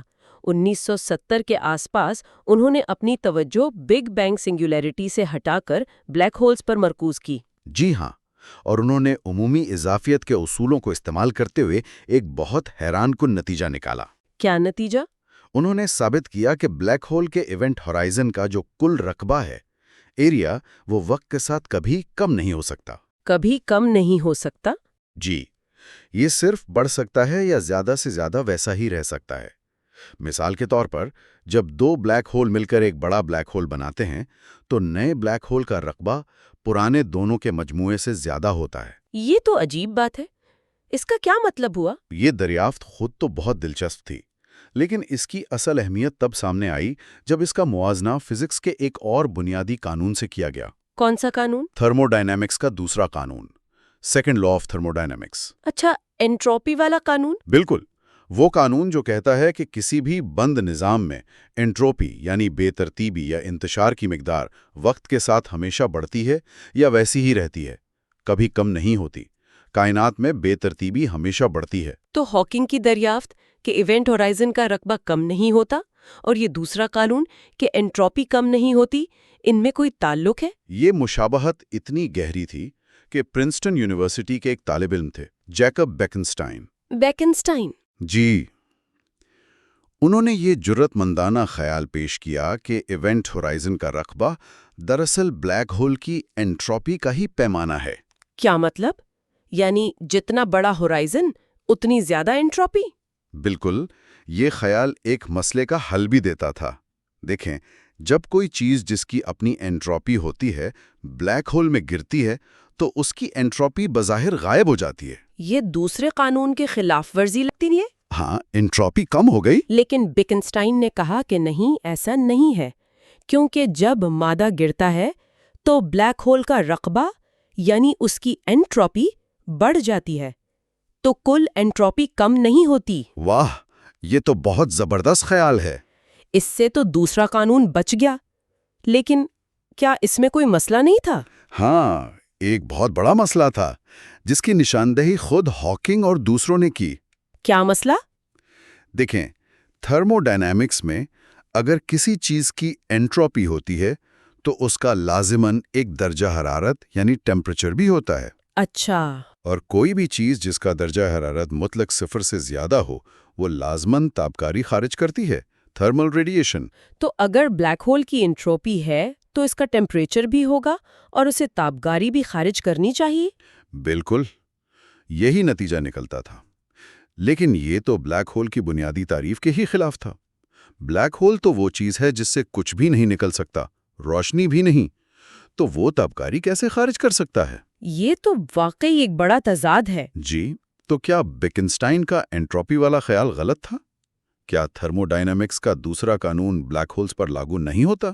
یا پھر بلیک ہولز کے بارے میں ہماری سمجھ میں ہی کوئی بنیادی کمی تھی؟ یہ ایک بہت اہم سوال پیدا کرتا ہے، اور لگتا ہے یہیں سے ہماری اگلی گفتگو شروع ہوگی۔ تو آج ہم نے جو باتیں کی ان کا خلاصہ کیا ہے؟ ہم نے بلیک ہولز کے خیال کی ابتدا دیکھی، جان مچل سے لے کر چندر شیکھر کی حد تک، پھر عمومی اضافیت سے ایونٹ ہورائزن اور سنگولیرٹی کو سمجھا، وقت پر کشش ثقل کے اثرات دیکھے، جی ہاں، تو پر بات کی۔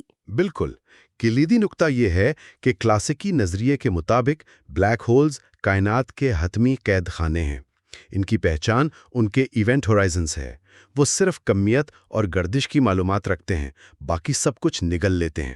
لیکن پھر آخر میں ہم نے دیکھا کہ جب ایونٹ ہورائزن کے رقبے کو انٹروپی سے جوڑا گیا تو ایک بنیادی تضاد سامنے آ گیا۔ جی، اگر ہورائزن کا رقبہ انٹروپی ہے تو بلیک ہول گرم ہونا چاہیے اور تابکاری خارج کرنی چاہیے، جو کہ ناممکن لگتا ہے۔ تو کیا فزکس کا کوئی بنیادی قانون جیسے دوسرا قانون یہاں ٹوٹ رہا ہے، یا بلیک ہولز اتنے سیاہ نہیں جتنا ہم سمجھتے تھے؟ ہم ایک بہت ہی دلچسپ بلکہ سنسنی خیز موڑ پر اپنی آج کی گفتگو ختم کر رہے ہیں۔ ایک طرف ہاکنگ کی دریافت کہ بلیک ہول کی سرحد کا رقبہ کبھی کم نہیں ہوتا، بالکل انٹروپی کی طرح۔ دوسری طرف یہ بظاہر ناقابل تردید حقیقت کہ بلیک ہول سے کچھ بھی باہر نہیں آ سکتا۔ اس تضاد کا حل کیا ہے؟ یہی وہ سوال ہے جو اسٹیفن ہاکنگ کو پریشان کرتا رہا، اور جس کا جواب دینے کی کوشش میں انہوں نے فزکس کی تاریخ کی شاید ایک سب سے حیران کن دریافت کی۔ جی ہاں، اگلی بار ہم بالکل اسی جگہ سے شروع کریں گے اور دیکھیں گے کہ جب عمومی اضافیت یعنی بڑی چیزوں کا نظریہ اور کوانٹم میکینکس یعنی چھوٹی چیزوں کا نظریہ، ان دونوں کو بلیک ہولز پر اکٹھا لاگو کرنے کی کوشش کی جاتی ہے تو کیا ہوتا ہے۔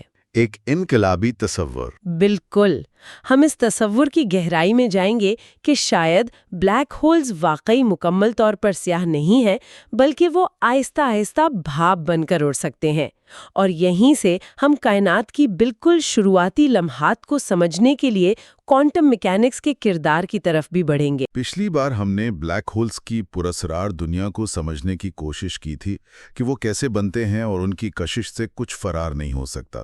آج ہم اس کتاب کے بالکل آخری حصے کی طرف بڑھ رہے ہیں، اور شاید یہ سب سے زیادہ ذہن کو جھنجھوڑنے والا حصہ ہے۔ ہم ان تصورات پر بات کریں گے جو واقعی کائنات کے بارے میں ہماری سمجھ کو چیلنج کرتے ہیں، جیسے کیا بلیک ہولز واقعی بالکل سیاہ ہیں؟ پھر یہ کہ کائنات کیسے شروع ہوئی، اس کا انجام کیا ہوگا، وقت یہ ہمیشہ آگے ہی کیوں چلتا ہے، اور آخر میں کیا طبیعت کا کوئی ایک حتمی نظریہ ممکن ہے جو ہر شے کی وضاحت کر دے؟ تو یہ اس کتاب کا آپ کہہ سکتے ہیں نچوڑ ہے، ایک ایسا اختتام جو ہمیں واقعی گہرے سوالات کے ساتھ چھوڑ جائے گا۔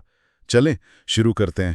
بالکل، آج ہم سمجھیں کلاسیکی طبیعت سے نکل کر ایک ایسی جگہ قدم رکھ رہے ہیں جہاں کوانٹم میکینکس اور آئنسٹائن کا نظریہ اضافیت ملتے ہیں، اور شروعات ہی ایک ایسی دریافت سے ہو رہی ہے جس نے بلیک ہولز کے بارے میں سب کچھ بدل دیا، یہ خیال کہ وہ مکمل طور پر سیاہ نہیں ہیں۔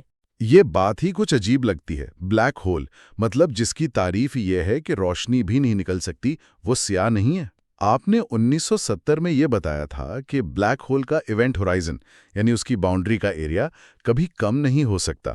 یہ کچھ سنا سا لگتا ہے، جیسے اینٹروپی۔ ہاں، اینٹروپی یعنی بے ترتیبی جو ہمیشہ بڑھتی ہے۔ اسی مشابہت نے جیکب بیکنسٹائن کو یہ سوچنے پر مجبور کیا کہ شاید یہ جو ایونٹ ہورائزن کا رقبہ ہے یہی بلیک ہول کی اینٹروپی ہے۔ یہ آئیڈیا تو بہت اچھا تھا، لیکن اس سے ایک مسئلہ کھڑا ہو گیا۔ اگر بلیک ہول میں اینٹروپی ہے تو اس کا درجہ حرارت بھی ہونا چاہیے، لازماً۔ اور اگر درجہ حرارت ہے تو اسے ریڈیشن بھی خارج کرنی چاہیے۔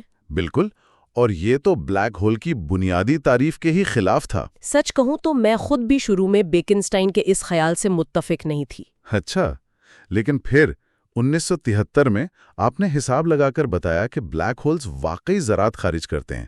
آپ نے لکھا بھی ہے کہ آپ خود حیران رہ گئے تھے اس نتیجے پر۔ یہ کیسے ممکن ہے؟ کچھ باہر کیسے آ سکتا ہے؟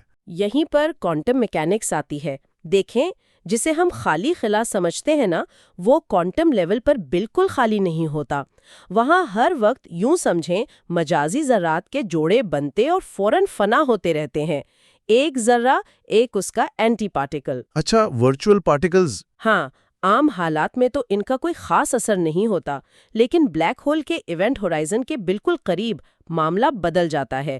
اگر وہاں ایک جوڑا بنے اور اس میں سے ایک، مان لیں منفی توانائی والا ذرہ بلیک ہول کے اندر گر جائے، منفی توانائی والا؟ ہاں، تو دوسرا یعنی مثبت توانائی والا ذرہ وہ حقیقی بن کر باہر نکل سکتا ہے، وہ فرار ہو سکتا ہے۔ ایک منٹ، اگر ذرہ باہر نکل رہا ہے تو توانائی کہاں سے آ رہی ہے؟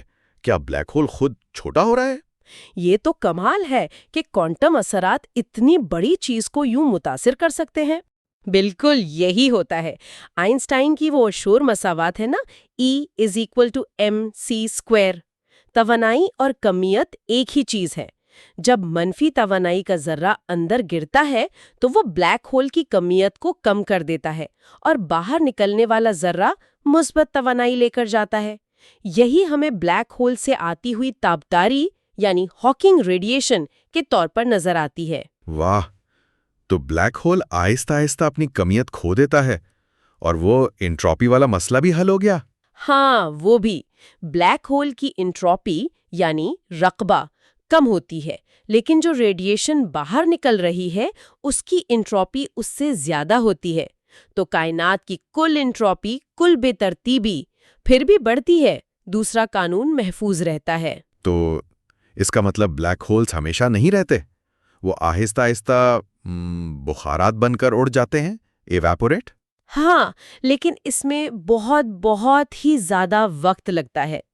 ایک دلچسپ بات یہ ہے کہ بلیک ہول جتنا چھوٹا ہوگا اتنا ہی گرم ہوگا اور اتنی ہی تیزی سے بخارات بنے گا۔ ہمارے سورج جتنی کمیت والا بلیک ہول، اس کا درجہ حرارت تو مطلق صفر سے بس تھوڑا سا ہی زیادہ ہوگا۔ اتنا ٹھنڈا؟ بہت ٹھنڈا، اور اسے مکمل طور پر بخارات بننے میں کائنات کی موجودہ عمر سے خربوں خرب گنا زیادہ وقت لگے گا، شاید 10 کی طاقت 66 سال۔ ناقابل یقین۔ لیکن ان چھوٹے بلیک ہولز کا کیا جو شاید بگ بینگ کے فوراً بعد بنے ہوں؟ اگر وہ بہت چھوٹے تھے، جیسے کسی پہاڑ جتنی کمیت کے۔ ہاں، وہ بہت زیادہ گرم ہوں گے اور ان سے تابکاری کا اخراج بھی بہت شدید ہوگا۔ اگر وہ واقعی بنے تھے تو اتنے چھوٹے بلیک ہولز اب تک یا تو بخارات بن چکے ہوں گے یا پھر بن رہے ہوں گے۔ ان کے خاتمے کا آخری لمحہ ایک زبردست دھماکہ ہو سکتا ہے، گاما شعاؤں کی شکل میں۔ تو کیا ہم نے ایسے دھماکے دیکھے ہیں؟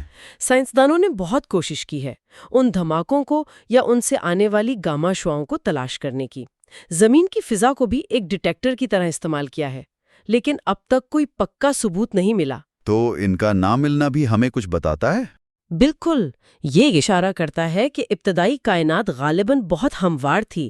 اس میں اتنی زیادہ ناہمواریاں نہیں تھیں کہ اتنے چھوٹے بلیک ہولز بن سکیں۔ اگرچہ یہ دریافت ابھی مشاہداتی طور پر ثابت نہیں ہوئی، لیکن اس کی نظریاتی اہمیت بہت زیادہ ہے۔ یہ پہلی ٹھوس پیشن گوئی تھی جس میں جنرل ریلیٹیوٹی اور کوانٹم میکینکس کو ایک ساتھ استعمال کیا گیا۔ اس نے سنگولیرٹی کے تصور پر بھی سوال اٹھایا کہ کیا کوانٹم اثرات ان لامتناہی کثافت والے پوائنٹس کو ختم کر سکتے ہیں؟ اور یہیں سے فائمین کے سم اوور ہسٹریز کا آئیڈیا آتا ہے۔ ہاں، وہ خیال یہاں زیادہ اہم ہو جاتا ہے، جو ہمیں کائنات کی ابتدا کو سمجھنے میں بھی مدد دے گا۔ ٹھیک ہے، بلیک ہولز کا یوں بخارات بننا، یہ ہمیں کائنات کے آغاز اور انجام پر سوچنے پر مجبور کرتا ہے۔ اگر بلیک ہول ہمیشہ نہیں رہتے تو کیا کائنات ہمیشہ سے ہے؟ یہ ہمیں طبیعت کے سب سے بڑے سوال کی طرف لے جاتا ہے۔ کائنات شروع کیسے ہوئی؟ آپ نے وہ ویٹیکن کانفرنس کا واقعہ بھی بتایا تھا، پوپ والا۔ ہاں، وہ ایک دلچسپ واقعہ تھا۔ اس وقت کائنات کی شروعات کا سب سے مشہور ماڈل گرم بگ بینگ ماڈل تھا۔ اس کے مطابق کائنات ایک بہت ہی گرم اور کثیف حالت سے شروع ہوئی، پھر پھیلی اور ٹھنڈی ہوئی۔ جیسے جیسے ٹھنڈی ہوئی، پہلے بنیادی ذرات بنے، پھر نیوکلیائی جیسے ہائیڈروجن اور ہیلیم، لاکھوں سال بعد ایٹم بنے، اور پھر کشش ثقل نے مادے کو اکٹھا کر کے کہکشائیں اور ستارے بنائے۔ اور اس ماڈل کے حق میں کافی ثبوت بھی ہیں، جیسے کائنات میں ہائیڈروجن اور ہیلیم کی مقدار، اور خاص طور پر وہ کائناتی مائکروویو پس منظر کی تابکاری CMB۔ صحیح کہا، وہ اس ابتدائی آگ کے گولے کی بچی ہوئی ہلکی سی گرمی ہے۔ لیکن گرم بگ بینگ ماڈل کچھ بنیادی سوالوں کے جواب نہیں دے پاتا۔ مثلاً کائنات شروع میں اتنی گرم کیوں تھی؟ اور یہ اتنے بڑے پیمانے پر اتنی یکساں کیوں ہے؟ مطلب آسمان میں ہر طرف درجہ حرارت تقریباً ایک جیسا کیوں ہے، حالانکہ کائنات کے وہ حصے کبھی آپس میں رابطے میں ہی نہیں رہے تھے؟ اور یہ پھیلنے کی رفتار بھی بالکل ٹھیک ٹھیک کیوں ہے؟ ذرا کم ہوتی تو سب واپس گر جاتا، زیادہ ہوتی تو کہکشائیں نہ بنتی۔ بالکل، یہ سب محض اتفاق تو نہیں ہو سکتا نا۔ یہیں پر کچھ لوگ اینتھروپک اصول کی بات کرتے ہیں کہ کائنات ایسی ہے کیونکہ اگر مختلف ہوتی تو ہم یہاں ہوتے ہی نہیں اسے دیکھنے کے لیے۔ ہاں، لیکن یہ جواب ذرا ادھورا سا لگتا ہے۔ صحیح، اسی لیے 1980 کی دہائی میں ایلن گوتھ نے افراطی ماڈل یعنی انفلیشنری ماڈل پیش کیا۔ اس کا بنیادی آئیڈیا یہ ہے کہ کائنات اپنی پیدائش کے پہلے سیکنڈ کے ایک بہت ہی چھوٹے حصے میں ناقابل یقین تیزی سے پھیلی، ایک دم سے۔ انفلیشن؟ اس سے کیا ہوا؟ اس تیز رفتار پھیلاؤ نے یوں سمجھیں کائنات کو اتنا کھینچ دیا کہ شروع کی کوئی بھی ناہمواری بالکل ہموار ہو گئی، جیسے غبارے کو پھلائیں تو اس کی سلوٹیں مٹ جاتی ہیں۔ اس نے یکسانیت کا مسئلہ حل کر دیا۔ اچھا، اور وہ پھیلنے کی رفتار والا مسئلہ؟ وہ بھی افراد خود بخود کائنات کے پھیلاؤ کی شرح کو اس نازک حد کے بہت قریب لے آئی، اور جو چھوٹی چھوٹی کوانٹم لہریں اس وقت تھیں، افراد نے انہیں اتنا بڑا کر دیا کہ وہ بعد میں کہکشاؤں کے بننے کا بیج بن گئیں۔ اور اس نے یہ بھی وضاحت کی کہ اتنا سارا مادہ آیا کہاں سے؟ مادہ کہاں سے آیا؟ یہ کیسے؟ خیال یہ ہے کہ کائنات کی کل توانائی 0 ہے۔ مادے کی مثبت توانائی اور کشش ثقل کی منفی پوٹینشل توانائی ایک دوسرے کو بیلنس کرتی ہیں، تو افراد نے توانائی کے قانون کو توڑے بغیر کائنات کو مادے سے بھر دیا، گویا کائنات ایک مفت لنچ ہے۔ ارے واہ، یہ مفت لنچ والی بات تو خوب کہی، یہ تو زبردست ہے۔ لیکن کیا افرادیت یہ بتاتی ہے کہ یہ سب شروع کیسے ہوا، وہ بالکل پہلا لمحہ؟ نہیں، افرادیت بھی ایک ابتدائی حالت مان کر چلتی ہے۔ اس اصل آغاز کو سمجھنے کے لیے ہمیں کوانٹم گریوٹی کی ضرورت ہے، یعنی کوانٹم تھیوری اور جنرل ریلیٹیوٹی کا ملاپ۔ اور یہیں پر فائنمین کا وہ سم اوور ہسٹریز والا تصور ایک نئے انداز میں آتا ہے، جس میں خیالی وقت یعنی امیجنری ٹائم کا استعمال کیا جاتا ہے۔ اس میں وہ سنگولیرٹیز یعنی وہ بگ بینگ جیسے لامحدود کثافت والے پوائنٹس غائب ہو جاتے ہیں۔ اچھا، تو اس سے سنگولیرٹی کا مسئلہ حل ہو جاتا ہے؟ ہاں، ریاضیاتی طور پر۔ اور اسی خیالی وقت کو استعمال کر کے میں نے جم ہارڈل کے ساتھ مل کر وہ بے سرحد شرط یعنی نو باؤنڈری کنڈیشن پیش کی۔ بے سرحد شرط یہ کیا کہتی ہے؟ یہ کہتی ہے کہ اسپیس ٹائم محدود تو ہے، لیکن اس کا کوئی کنارہ، کوئی سرحد یا کوئی آغاز نہیں۔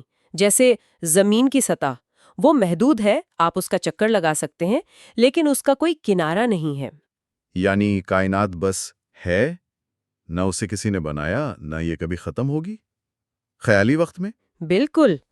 اس تجویز کے مطابق کائنات مکمل طور پر خود کفیل ہے، اسے کسی بیرونی وجہ کی ضرورت نہیں، اور یہ شرط خود بخود یہ بتاتی ہے کہ کائنات ایک انتہائی ہموار حالت سے شروع ہوئی ہوگی، پھر افراد سے گزری ہوگی، اور پھر وہ ساختیں بنی ہوں گی جو ہم دیکھتے ہیں۔ اس کے تو بہت گہرے مطلب نکلتے ہیں۔ اگر کائنات خود کفیل ہے، کوئی آغاز نہیں، تو پھر تخلیق کار کی گنجائش کہاں ہے؟ یہ سوال تو ذہن میں آتا ہے۔ اور یہ حقیقی اور خیالی وقت کا فرق بھی بہت دلچسپ ہے۔ کیا سنگولیرٹیز صرف ہمارے حقیقی وقت کے نقطہ نظر کا مسئلہ ہے؟ یہ ممکن ہے۔ سائنس کے لیے اہم سوال یہ ہے کہ کون سا ماڈل کائنات کی بہتر وضاحت کرتا ہے، اور بے سرحد شرط ہمیں ایک ایسی کائنات کی تصویر دیتی ہے جو مکمل طور پر سائنسی قوانین کے دائرے میں آتی ہے۔ ٹھیک ہے، کائنات کی ابتداء کے بعد ایک اور روزمرہ کا معمہ ہے وقت کی سمت۔ وقت ہمیشہ ماضی سے مستقبل کی طرف ہی کیوں جاتا ہے؟ ہم گزرا ہوا کل یاد رکھتے ہیں، آنے والا کل نہیں۔ طبیعت کے قوانین تو وقت کے آگے یا پیچھے جانے میں فرق نہیں کرتے، لیکن ہماری زندگی میں تو یہ فرق بالکل صاف ہے۔ ٹوٹی ہوئی پیالی خود بخود جڑ کر واپس میز پر نہیں آتی۔ اس کی کیا وجہ ہے؟ اس کے لیے وقت کے 3 تیر سمجھے جاتے ہیں۔ پہلا ہے تھرمو ڈائنامک تیر۔ یہ وہ سمت ہے جس میں بے ترتیبی یعنی انٹروپی بڑھتی ہے۔ پیالی کا ٹوٹنا بے ترتیبی بڑھاتا ہے۔ دوسرا ہے نفسیاتی تیر۔ یہ وہ سمت ہے جس میں ہمیں وقت گزرتا محسوس ہوتا ہے اور ہم ماضی کو یاد رکھتے ہیں۔ تیسرا ہے کاسمولوجیکل تیر، وہ سمت جس میں کائنات پھیل رہی ہے۔ اور آپ کا کہنا ہے کہ ہمارا وقت کا احساس یعنی نفسیاتی تیر اصل میں بے ترتیبی کے بڑھنے یعنی تھرموڈائنامک تیر کی وجہ سے ہے؟ یہ کیسے؟ اس کو ایسے سمجھیں جیسے کمپیوٹر کی میموری۔ جب کمپیوٹر کچھ یاد رکھتا ہے تو وہ میموری کے ایک حصے کو ایک خاص حالت میں رکھتا ہے۔ یہ عمل معلومات کو تو منظم کرتا ہے، لیکن اس میں توانائی خرچ ہوتی ہے جو حرارت بن کر ضائع ہوتی ہے۔ یہ حرارت ارد گرد بے ترتیبی بڑھاتی ہے، اور یہ اضافہ میموری میں آنے والی ترتیب سے کہیں زیادہ ہوتا ہے۔ تو یادداشت کا ہر عمل کائنات کی کل بے ترتیبی کو بڑھاتا ہے۔ اسی لیے ہم وقت کو اسی سمت میں محسوس کرتے ہیں جس میں بے ترتیبی بڑھتی ہے۔ تو پھر سوال وہی آ جاتا ہے کہ ماضی میں اتنی ترتیب کیوں تھی؟ یہ پھر کائنات کی ابتدائی حالت سے جڑتا ہے؟ بالکل، وہی بے سرحد شرط ہمیں بتاتی ہے کہ کائنات ایک انتہائی منظم کم انٹروپی والی حالت میں شروع ہوئی۔ چونکہ یہ منظم حالت سے شروع ہوئی، وقت کے ساتھ اس کی بے ترتیبی لازماً بڑھے گی۔ یہی تھرموڈائنامک تیر ہے، اور چونکہ ہمارا نفسیاتی تیر اسی کی پیروی کرتا ہے، ہم وقت کو کائنات کے پھیلاؤ کی سمت میں ہی محسوس کرتے ہیں۔ اچھا، پہلے آپ کا خیال تھا کہ اگر کائنات دوبارہ سکڑنا شروع کر دے تو شاید وقت الٹا چلنے لگے گا، لوگ جوان ہونے لگیں گے، لیکن پھر آپ نے کہا کہ آپ غلط تھے۔ کیوں؟ ہاں، وہ میری غلطی تھی۔ بے سرحد شرط کے مطابق کائنات چاہے پھیل رہی ہو یا سکڑ رہی ہو، اس کی انٹروپی یعنی بے ترتیبی وقت کے ساتھ بڑھتی ہی رہے گی۔ کائنات کی تاریخ میں صرف ایک ہی سرا ہے جو منظم ہے، وہ جو آغاز کے قریب ہے۔ دوسرا سرا، چاہے وہ ہمیشہ پھیلے یا واپس سکڑے، لازماً بے ترتیب ہوگا۔ اس لیے سکڑتی ہوئی کائنات میں بھی وقت پیچھے نہیں چلے گا، ٹوٹی ہوئی پیالیاں نہیں جڑیں گی۔ یہ سب سمجھنے کے بعد اب ہم طبیعت کی اس حتمی منزل کی طرف آتے ہیں جس کا خواب آئنسٹائن نے بھی دیکھا تھا، ایک متحد نظریہ، ہر شے کا نظریہ، تھیوری آف ایوری تھنگ، ایک ایسا فریم ورک جو کائنات کی تمام بنیادی قوتوں، کشش ثقل، برقی مقناطیسیت، مضبوط اور کمزور نیوکلیائی قوتوں کو ایک ہی جگہ بیان کر سکے۔ ہاں، یہ طبیعت کی سب سے بڑی تلاش ہے۔ آئنسٹائن اس لیے کامیاب نہیں ہو سکے کیونکہ وہ کوانٹم میکینکس کو پوری طرح قبول نہیں کر پائے تھے۔ اصل چیلنج ہی کوانٹم میکینکس کو کشش ثقل یعنی جنرل ریلیٹیوٹی کے ساتھ ملانا ہے۔ جب بھی ایسا کرنے کی کوشش کی جاتی ہے، ریاضی میں لامتناہی مقداریں یعنی انفینٹیز آ جاتی ہیں۔ دوسری قوتوں کے لیے تو رے نارملائزیشن نامی تکنیک کام کر گئی، مگر کشش ثقل کے لیے نہیں۔ سپر گریوٹی جیسی کوششیں بھی پوری طرح کامیاب نہیں ہوئیں۔ اور یہیں پر اسٹرنگ تھیوری آتی ہے۔ یہ آئیڈیا کہ بنیادی چیزیں ذرات نہیں بلکہ ننھے منھے مرتعش دھاگے یا سٹرنگز ہیں۔ ہاں، اسٹرنگ تھیوری ایک بالکل مختلف سوچ ہے۔ اس کے مطابق مختلف ذرات ایک ہی بنیادی اسٹرنگ کے مختلف طریقوں سے وائبریٹ کرنے کا نتیجہ ہیں، جیسے وائلن کے تار سے الگ الگ سر نکلتے ہیں۔ ذرات کا آپس میں انٹریکٹ کرنا اسٹرنگز کے جڑنے اور ٹوٹنے جیسا ہے۔ یہ تھیوری قدرتی طور پر کشش ثقل کو شامل کرتی ہے اور امید دلاتی ہے کہ یہ ان انفینٹیز کے مسئلے کو بھی حل کر دے گی۔ لیکن اسٹرنگ تھیوری کے ساتھ وہ عجیب بات جڑی ہے، یہ صرف 10 یا 26 اسپیس ٹائم ڈائمینشنز میں ہی کام کرتی ہے۔ ہم تو صرف 4 یعنی 3 جگہ کی اور ایک وقت کی محسوس کرتے ہیں، باقی کہاں ہیں؟ یہ لپٹی ہوئی جہتوں کا کیا مطلب ہے؟ ہاں، یہ ایک بڑا سوال ہے۔ خیال یہ ہے کہ اضافی جہتیں اتنی چھوٹی ہیں، اتنے چھوٹے پیمانے پر لپٹی ہوئی یا کرلڈ اپ ہیں کہ ہم انہیں اپنی روزمرہ زندگی میں محسوس نہیں کرتے۔ وہ صرف بہت بہت زیادہ توانائی پر ہی ظاہر ہو سکتی ہیں جو ہم ابھی لیب میں پیدا نہیں کر سکتے۔ تو پھر وہی اینتھروپک دلیل آ جاتی ہے کہ ہم 3+1 جہتوں میں رہتے ہیں کیونکہ شاید دوسری جہتوں میں زندگی ممکن ہی نہیں۔ یہ ایک ممکنہ وضاحت ہے۔ مثال کے طور پر حساب بتاتے ہیں کہ 3 سے زیادہ مکانی جہتوں میں سیاروں کے مدار مستحکم نہیں رہ سکتے، ایٹم بھی نہیں۔ تو شاید ہم ایسی ہی کائنات میں ہیں جہاں جہتیں زندگی کے لیے ٹھیک ہے۔ تو کیا اسٹرنگ تھیوری ہی وہ ختمی نظریہ ہے یا ابھی بھی اس میں مسائل ہیں؟ ابھی بہت کام باقی ہے۔ یہ ثابت کرنا ہے کہ کیا یہ واقعی تمام انفینٹیز سے پاک ہے، اور یہ کہ اس سے وہ تمام ذرات اور قوتیں کیسے نکلتی ہیں جو ہم تجربات میں دیکھتے ہیں۔ ابھی تک اس کی کوئی براہ راست تجرباتی تصدیق نہیں ہے۔ دیکھیں، یونیفیکیشن کے بارے میں 3 امکانات ہیں۔ یا تو ایک مکمل نظریہ موجود ہے جیسے شاید اسٹرنگ تھیوری، یا نظریات کا ایک لامتناہی سلسلہ ہے جو حقیقت کے قریب سے قریب تر ہوتا جائے گا، یا پھر کوئی حتمی نظریہ ہے ہی نہیں، کائنات بنیادی طور پر بے ترتیب ہے۔ تیسرا امکان تو کچھ مایوس کن ہے۔ ہاں، زیادہ تر سائنسدان پہلے یا دوسرے پر یقین رکھتے ہیں۔ چونکہ ہم اتنی زیادہ توانائی پیدا نہیں کر سکتے کہ اسٹرنگز کو براہ راست دیکھ سکیں، اس لیے شاید اس حتمی نظریے کے ثبوت ہمیں ابتدائی کائنات کے مشاہدات سے ہی ملے۔ اگر ہم واقعی یہ نظریہ دریافت کر لیں تو اس کا مطلب کیا ہوگا؟ یہ صرف سائنسدانوں کے لیے تو نہیں ہوگا نا؟ نہیں، بالکل نہیں۔ یہ انسانی سوچ کی تاریخ کا ایک بہت بڑا لمحہ ہوگا۔ یہ ان بنیادی اصولوں کا انکشاف ہوگا جن پر کائنات چلتی ہے۔ وقت کے ساتھ ساتھ اسے آسان بنا کر عام لوگوں تک پہنچایا جائے گا، اسکولوں میں پڑھایا جائے گا۔ تب ہم سب صرف ماہرین نہیں، اس قابل ہوں گے کہ اپنے وجود اور اس کائنات کی حقیقت کو سمجھ سکیں۔ تو آج ہم نے اس کتاب کے ساتھ اپنا سفر مکمل کیا۔ ہم نے بلیک ہولز کی تابکاری سے شروع کیا، کائنات کی بے سرحد ابتدا اور افراد کو دیکھا، وقت کے تیر کی سمت کو سمجھا، اور آخر میں ہر شے کے نظریے کی تلاش تک پہنچے۔ یہ واقعی ایک ناقابل یقین ذہنی سفر رہا ہے۔ اور یہ ہمیں اس کتاب کے بالکل آخری اور شاید سب سے گہرے سوال پر لا کھڑا کرتا ہے۔ کتاب ان الفاظ پر ختم ہوتی ہے: وہ کیا شے ہے جو ان مساوات میں جان پھونکتی ہے اور ان کے بیان کرنے کے لیے ایک کائنات بناتی ہے؟ کائنات وجود کی یہ ساری زحمت کیوں اٹھاتی ہے؟ اگر ہم اس کا جواب پا لیں تو یہ انسانی عقل کی حتمی فتح ہوگی، کیونکہ تب ہم خدا کے ذہن کو جان لیں گے۔ واہ، خدا کے ذہن کو جان لینا! جاننے کی یہ جستجو ہمیں اپنے وجود کے معنی پر سوال اٹھانے پر مجبور کرتی ہے۔ اسی گہری سوچ کے ساتھ ہم آج اس کتاب پر اپنی گفتگو یہیں ختم کرتے ہیں۔